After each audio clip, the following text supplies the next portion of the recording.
مشيناها خطى كتبت علينا، ومن كتبت عليه خطى مشاها، والمكتوب منوش مهروب. أنا كان عندي النهاردة أو امبارح مناسبة سعيدة، يعني عقبال عندكم جميعا. النص اللي في الفرح بكلمهمش، والربع التاني يعني ما بين، والربع الأخير اللي بيجي بسلم عليه. يعني شبه الكل اللي في الفرح تقريبا إلا من رحم ربي ما بكلموش، نتيجة مواقف في الحياة، نتيجة مواقف يعني في المبادئ، القيم، الأخلاق والأصول. ومش عارف أنا، يمكن الدغري أو الستريت اللي بيعمل مشاكل، أو اللي بيفهم بيعمل مشاكل، أو ابن الأصول بيعمل مشاكل. ودي بقى القصة بتاع الموضوع بتاع النهاردة. فكنت بهرب بعيني من كل اللي حواليا، حاطط عينيا في قلب الشاشة اللي بتاعت الفرح، وكفى الله المؤمنين شر القتال. اللي بيجيني ما اقدرش اكسفه ابدا، حتى لو بيني وبينه ما صنع الحداد. والموضوع ماشي زي الفل، قاعد مع اسرتي، يعني نضحك ونهزر ونقول ده لابس وده عامل وده شبه وده، ما سيبناش حد صراحة الا لما انتقدناه. يعني بص انا دبدوب ازاي بقول ايه، وبعد انتقد اللي بشوفه اقول له بص عامل ازاي دبدوب، وعامل ماشي بالراحة ومش قادر يمشي. يعني بس في حالة من الكوميديا اللي بطلع نفسي بيها من كل العيون اللي انا مش عايز ابص فيها، ومدي ظهري للكوشة، باصص في الشاشة.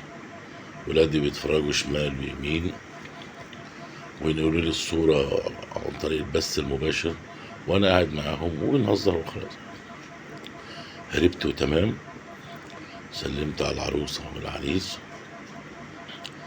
وبعدين قلت بقى ايه، سيبهم انا عشان بنزل على مهلي بحكم الجثة القوية دي.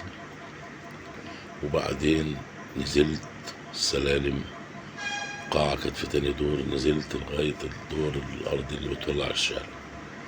وإذ فجأة قضاء وقدر، قوم رجليا تتكعبل في السلم الأخير. كل اللي أنا هربان منهم عشان ما سلمش عليهم ولا عينيا تيجي في عينيهم، لأني أصلا ما بحبش ولا أكسف حد ولا حد يكسفني. فقال لي الحقني واحد من الناس دي، بس ما فيش بيني وبينه عداوة يعني، هو موضوع خلاف وخلاص يعني، وهم من أصل طيب يعني. فغصب عني هو لحقني، فأنا عينيا جت في عينيه، فسلمت عليه وبوسته من هنا ومن هنا. سلمت على المدام بتاعته، وهي سلمت نص نص، يعني عندها نص غباوة كده. التانية يعني بتربطني بيها نفس الصلة بتاع اللي لحقني ده. هي أصلها طيب برضه، فسلمت عليا بأريحية وعادي. جينا بقى الواحدة اللي يعني ما توقعتش انها تعمل كده، يعني أعبط حد فيهم. يعني أنا كان يعني الهزار كله مع مامتها رحمة الله عليها ومع باباها، انهم صلة قرابة لصيقة جدا يعني. فدي الوحيدة اللي قامت أشاحت بوجهها زي ما بيقولوا، وقامت ايه، انت عارف لما تيجي تنادي لبوبي او جمل او معزة، وبعدين يبقى هو زعلان منك يقوم عامل كده وبتاع، يجري منك يروح ناحية الحيطة. فأنا استغربت صراحة واستهجنت هذا التصرف، إن أعبط حد في العيلة هو اللي مرضاش يسلم عليا. فكنت واقف يعني مع اني مبسوط ان انا سلمت على الباقي بالصدفة البحتة، صدفة القدرية. الا اني زعلت جدا، الا اني يعني حللت هذا الموقف ان اصلا يعني آه، جوزها من النوع الاصفر الليموني اللي عمره ما يصفى لحد ابدا، من النوع النفعي براجماتي. طبعا هو مش هيعرف براجماتي يعني ايه، بس وانا برضو يعني عارفها كده تشوف. بس هو من النوع النافع المصلحي اللي اي شيء ضد مصلحته فهو عدو. فالبنت تقريبا طبعت منه، الاصل الطيب راح خالص، وجه اللي هو علمه لها من بغض وحقد وكره. فانا تعجبت كثيرا كثيرا، واستوقفني هذا الموقف، ووقفت على جنب وعيد يعني كل مراحل حياتي وأسباب الخلاف اللي ما بيني وبينهم.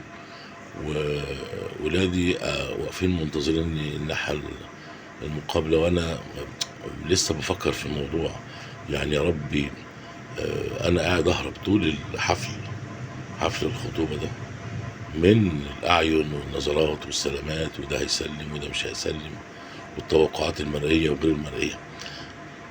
اكتشفت إن اللقا نصيب، وإن الطباع البشرية متغيرة، وإن ممكن تجيلك النغزة دي من أعبط حد، من أعبط حد وأجهل حد وأغبى حد، نتيجة عوامل اجتماعية أو ظروف زوجية زي اللي حصل. فأنا قلت، حبيت أنقل تجربتي، إن الإنسان مهما غرب، يعني هرب من قدره ومن نصيبه، لازم هيصيب، وإن غير المتوقع هو المتوقع، وإن أعبط حد هو اللي بياخد ضدك هذا التصرف وهذه المخاوف اللي انت خايف منها.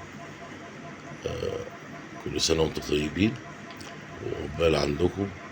وحبيت أقول لكم إن المكتوب ما منوش مهروب.